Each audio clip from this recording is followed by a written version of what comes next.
கேசி Fleming, இதுதான் மூன்றாவது உலகப் போர், சீனாவின் உலகளாவிய உளவு மற்றும் பிரசார நடவடிக்கைகள் குறித்து எச்சரிக்கை.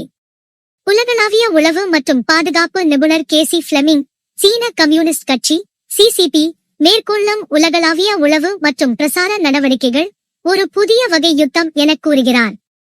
அவர், இது மூன்றாவது உலகப் போர் போலவே இருக்கிறது என்றும், உலகம் முழுவதும் சுதந்திர நாடுகளுக்கு எதிராக சீனாவின் செயல்பாடுகள் ஒரு முழுமையான தாக்கத்தை ஏற்படுத்துகின்றன என்றும் எச்சரிக்கிறார்.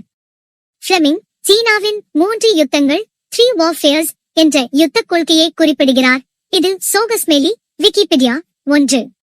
1. மனோவியல் யுத்தம், சைக்கோலாஜிக்கல் வார்ஃபேர், மக்களின் மனதை கட்டுப்படுத்தும் முயற்சிகள். 2. பொது கருத்து யுத்தம், பப்ளிக் ஒப்பீனியன் வார்ஃபேர், ஊடகங்கள் மற்றும் சமூக ஊடகங்களை பயன்படுத்தி பொதுமக்களின் கருத்தை மாற்றும் முயற்சிகள். 3. சட்ட யுத்தம், லீகல் வார்ஃபேர், சட்டங்களை பயன்படுத்தி எதிரிகளை தடுக்க அல்லது பாதிக்க முயற்சிகள். இவை அனைத்தும் சீனாவின் அரசியல் மற்றும் உளவு நடவடிக்கைகளின் ஒரு பகுதியாக செயல்படுகின்றன.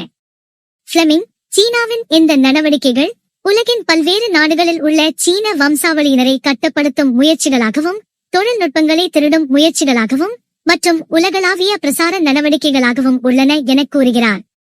அவர் மேலும், சீனாவின் இந்த நடவடிக்கைகள் உலகின் சுதந்திரம் மற்றும் பாதுகாப்புக்கு ஒரு பெரிய அச்சுறுத்தலாக உள்ளன என்றும், உலக நாடுகள் இதை உணர்ந்து அதற்கான எதிர்வினைகளை மேற்கொள்ள வேண்டும் என்றும் வலியுறுத்துகிறார்.